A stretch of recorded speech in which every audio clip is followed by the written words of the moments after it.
テレビアニメ、バンドリ、アベムジカ、第9話をアニメムジカの制作を担当した3次元者の解説を交えて振り返ります。お話しするテーマはこちら、随所、裏話を交えていますので、このシリーズ動画を見ることでアニメムジカにかなり詳しくなれると思います。ざっくりとにはなりますが、アニメムジカの魅力を振り返っていけたらと思います。第9話ではウイカちゃんの闇が明かされます。今回はバンドリキャラクター史上最も闇が深いことされるウイカちゃんの闇を心理学の視点で解説します。ウイカちゃんはクライシックの匂わせが過ぎるポストを発見。マナちゃんの話は耳に入りません。ウイカちゃんの心はハイスピードで闇に飲み込まれていきました。一方モーちゃんはむつみちゃんの代わりにウミリちゃんのムジカ再開計画に加担、当て振りの練習を必死に頑張っていました。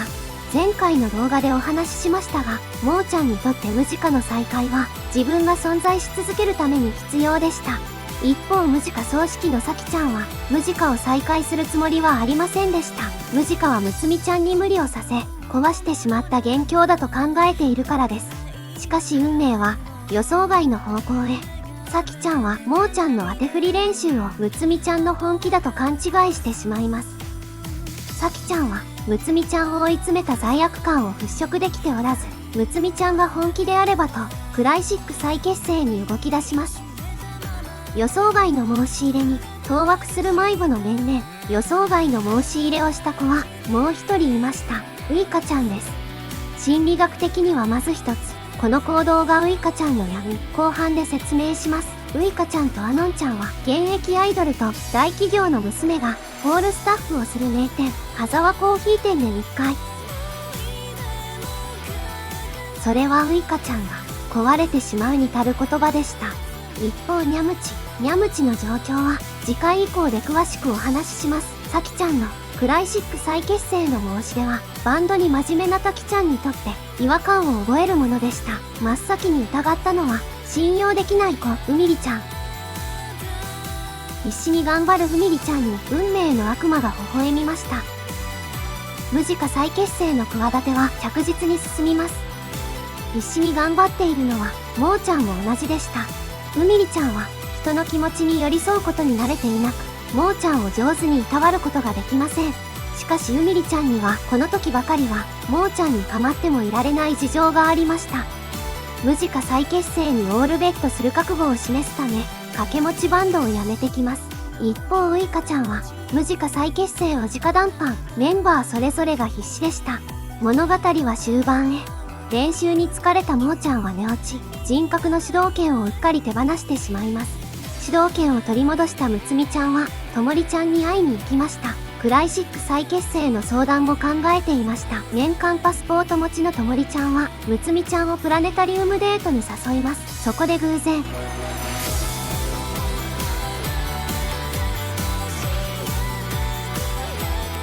それは迷いながらも進む歌でした。なおかつともりちゃんがクライシックにもらった世界の温かさ、眩しさ、そしてかけがえのないつながりがありありと表現されていました。ウイカちゃんにはともりちゃんの心が痛いほど伝わりました。ウイカちゃんは同時にあることを理解します。それは公式が正式におそらく自分が代用品だったっていうことに気づいちゃうんですよね。代用品になりたい子もいました。むつみちゃんに代わりムジカをやるつもりのモーちゃんです。クライシック再結成がむつみちゃんに与えたものは希望でした。クライシックこそがサキちゃんを幸せにする居場所だと確信していました。だからむつみちゃんはその役をやりたいと思いました。けれど少し確信が揺らぎました。なぜならサキちゃんのことを誰よりも分かっているから。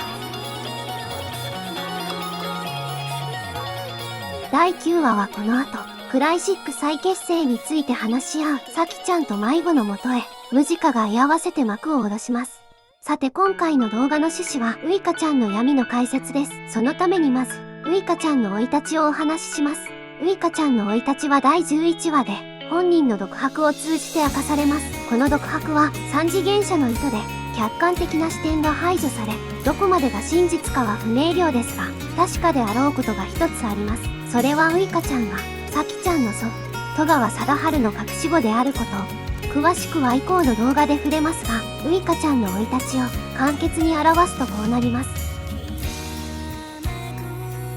これにウイカちゃんの夢、サキちゃんとずっと一緒にいたいを考慮し、真理を読み解くと、ウイカちゃんの闇行動が理解できます。自分の価値に疑いを持って育った子が特定の人と一緒にいたい真理は3つのポイントで説明できます。まず安心の不在。ウイカちゃんは生まれて以降、本来最も安心できるはずの親から否認と抑圧を受けてきました。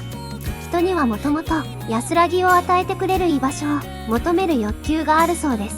ウイカちゃんにはどの場所にもコンプレックスが隣にいました。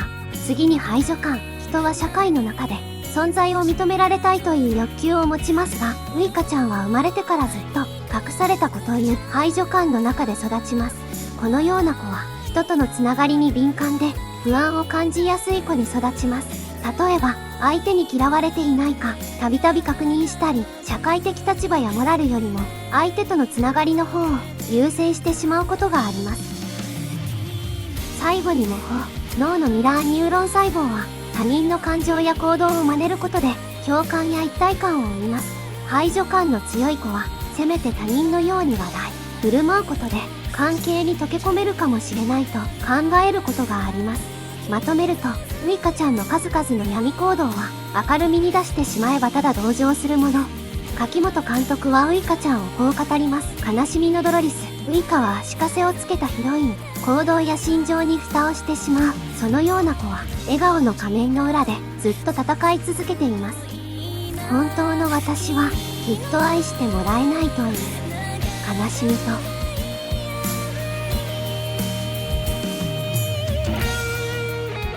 ないで、どこだ、どこにも行かないで、一生懸命探しています。泣かないで、あった、あいき、泣かないで。悲しみを恐れるなかれ。そうじゃん。あ、そうだよね。ギュッと。そうだね。さきちゃん、ギュギュギュという、ちょっと気遣いありそう。あげたやつかな。この前ライブやったんだ。癒しのやばい、詩ですよ。知ってしまう。やばいぞ。大丈夫か、押し付け、押し付け。やばい、さきちゃん、さきちゃん。あれ？やばい、そう。クラシック続けたいんだって。きちゃんの行方ね、来るぞ。気になってたんです私この後の顔ウイカちゃ出してるやつ。んなんでクラシックのお、来るぞ来るぞ来るぞ。